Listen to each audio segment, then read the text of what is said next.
Good morning. Coming up this morning on DC News Now, DC Council is set to vote on 3 bills to reduce crime today. Why some advocates oppose the legislation. Plus, as Ukraine and Russia continue to fight, President Biden and other NATO leaders meeting today in Lithuania for the 2023 NATO summit. Jackie. The 90s are returning out there later on this afternoon, but thankfully the humidity will still be on the low end of things. But tomorrow, as well as Thursday, hotter than it ate today. I have all the latest details on those numbers coming up. And Amazon Prime Day kicks off today, where you can find the best deals coming up.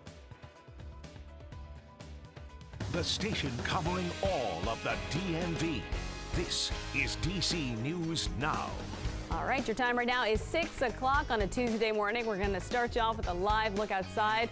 It's pretty warm. It's pretty comfortable when you head out the door, but it's going to get warmer and warmer throughout the morning. All right, good morning, and thanks for starting your day with us. I'm Tanaya Wright. Good morning. I'm Tosa Fakile in for Corey. Shanika is tracking your commute this morning, but Jackie, let's start off with some good news. It feels pretty good outside. Yeah. Feels comfortable. It's gonna. Yes, precisely. Yes. Do you want me to use that? Yes, can you use that sound? It sounds like it's gonna get hot. Yes, it's going to get hot out there, but thankfully low humidity. But the humidity will be back with us likely by Thursday, or at least it will be a little bit higher than what we'll see out there for the day today. But here's a view of those current temperatures. Starting off, a couple of us into the 50s. We're seeing that in Luray, Winchester, as well as Martinsburg. 64 though in Hagerstown right now. 63 Frederick. We're waking up to 71 though in DC. 70s in Lexington Park and right around Leesburg as well. Seeing those temperatures right around 70. The temperature difference from yesterday morning this morning. Certainly noticing that those temperatures are a little bit cooler back out towards our western zones. We're just a degree cooler in DC, so not really as noticeable. But what is noticeable are the dew points. And we're seeing those dew points in the 50s. And when you see those 50s, that's a much more comfortable air mass. We are seeing some low 60s. That's still a bit on the muggy side. But again, that's much more comfortable than the last several days or even what we saw last week. Satellite radar showing us high pressure with us, and that's keeping us dry and quiet. And we'll see those high temperatures topping out into the 90s later on this afternoon. Even hotter tomorrow and Thursday. The latest details on those numbers coming up. Shanika's back. Another check of those roadways. How's it looking out there? All right, so we are beginning the 6 o'clock hour with problems out there in 95 heading southbound. This is a vehicle fire. You can see all that smoke coming up. You can see crews on scene and those flashing lights. 95 is stacking right now. You're seeing traffic pretty much stacking for miles at this point. This is in the Jessup area, right between 32 and 216. Again, 95 heading southbound. You are dealing with a vehicle fire. It is causing major issues for a commuter on this major road. Thank you, Shanika. Your time right now is 6:02 on a Tuesday. It's time for that quick look at your Know and Go headlines this morning. First, today leaders in Prince William County will meet to discuss pausing public hearings over land use. This comes as a proposed data center would use about 2,000 acres of rural land. The proposed pause on public hearings on land use would be from November through December. And lawmakers are pushing against adding more long-distance flights to Reagan National Airport. Maryland and Virginia senators argue that Reagan National does not have the capacity for those flights. Other groups say it would create jobs and generate tax revenue. And Blue Line Metro commuters could see some changes. Officials are looking at extending the Blue Line to create one big loop. It would add stations in D.C., Maryland, and Virginia. The proposed plan could be completed by 2040. Metro leaders are set to meet on Thursday to discuss the plan. All right, 6:03, and Maryland State Police are looking for a suspect connected to a shooting on the Capitol Beltway. Police say this all happened yesterday afternoon near exit 11 on 495 in Forestville. Police say several shots were fired at a car merging northbound from that exit. Officials say no one was hurt. State troopers say the gunshots were fired from either a black Maserati or a black Porsche SUV with Virginia temporary tags. Traffic was backed up during the evening rush hour.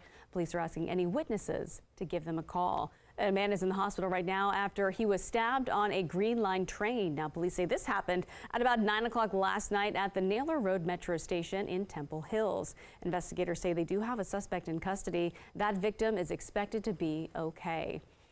And the D.C. Council will be voting on emergency crime bills this afternoon. The bills, announced late last week by the Public Safety Chair, Councilmember Brooke Pinto, the promise that these will tackle the rising crime problems. D.C. News Now's Lex Juarez is live at the Wilson Building this morning. So, Lex, there is a mixed bag of reaction from community members.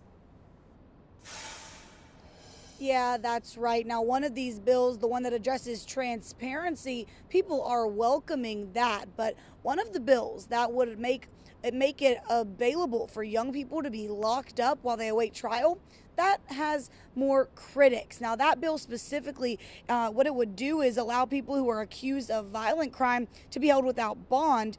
The police department says that this would help them close cases, and council does expect it to pass this afternoon, but critics of the bill think that it's too reactionary. They say we need something that will prevent the crime in the first place.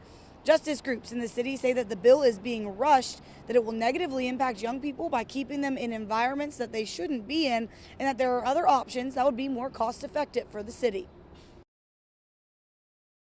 It costs us the same amount to detain a young person for a week that it would to put their family up in Ward 3 for a month.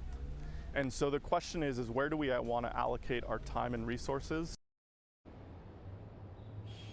Well, other bills on the table focus on changing current police policies, expediting cases involving child victims, and giving more access to dispatch data.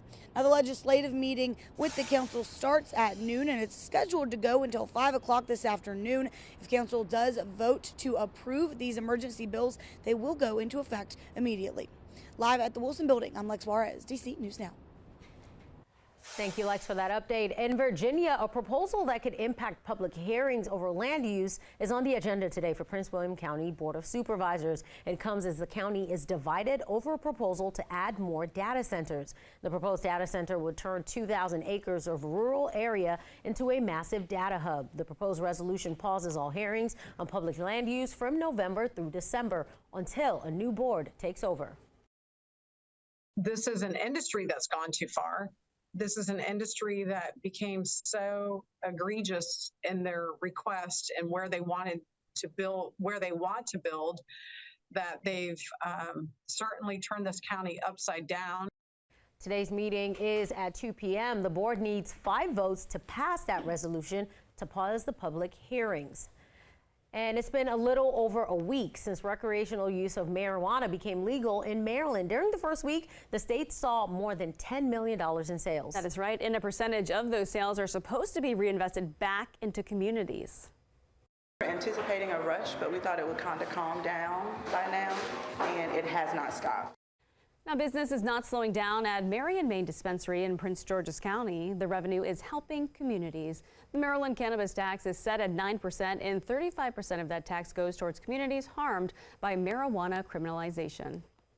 We opened our doors in a predominantly African-American community, so we're excited to know that our tax revenue will go back to programming and that kind of thing for the people right here in our community. Now, we're still waiting to hear back from the Maryland Cannabis Administration to learn exactly how and when that funding will be handed out. And lawmakers from across the DMV are making their most vocal push yet against a potential change to air travel in the region. Yeah, they say a proposal to bring more flights to Reagan National, including long-distance flights within the country, would be dangerous. Maryland and Virginia senators argue that Reagan National doesn't have the capacity for more long-distance flights. Lawmakers say those flights to go beyond the perimeter established by Congress decades ago. And adding those flights to Reagan will undermine investments made to other airports like the Silver Line extension to Dulles. Changing the rules will take Reagan from a convenient and efficient airport with some of the best controllers to overcrowded and delay-ridden. It means an airport that is already struggling accommodate things that it simply cannot accommodate.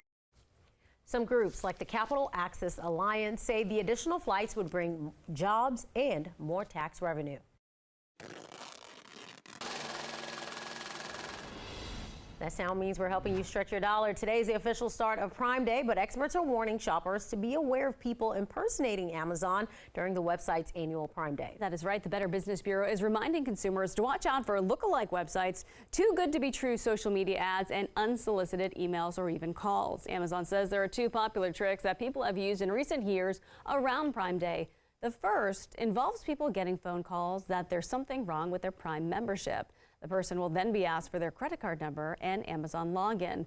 The second involves a fake Amazon site asking for confirmation on an order. Impersonators will ask customers to send them their payment information. And Amazon will be offering discounts as part of their 2-day Prime Deal event. This includes a $15 credit for Prime purchases totaling more than $30 if you back up your photos with Amazon Photos. There will also be deals of up to 55% off Amazon devices and 35% off Amazon brands. Amazon is also offering a 30-day free trial of Prime. Well, searching your dollar this morning, millions of people will start repaying federal student loans in less than 3 months from now, as an expense a lot of people cannot afford or they really haven't budgeted for. That's right, and it comes after the U.S. Supreme Court blocked President Biden's loan forgiveness plan. DC News Now's consumer reporter Ben Dennis has been looking into ways you can get ready to start repaying. High rent, costly bills for cars, utilities, and yes, student loans make many paychecks feel thin. Add in that incoming expense for government student loans now that the pandemic era pause is ending in October. Well, tonight, one way to stretch your dollar and prep by changing the way you shop for food. First, nutritionists say don't sacrifice your health for the sake of the cheapest products out there. But good news, you don't have to, as produce, meats, and other healthy foods are available at discount grocery store chains with a large presence here in the DMV.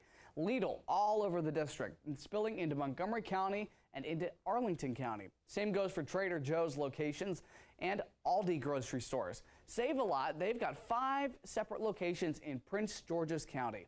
And if transportation or distance are an issue for you to access these stores, Forbes has these savings options to consider.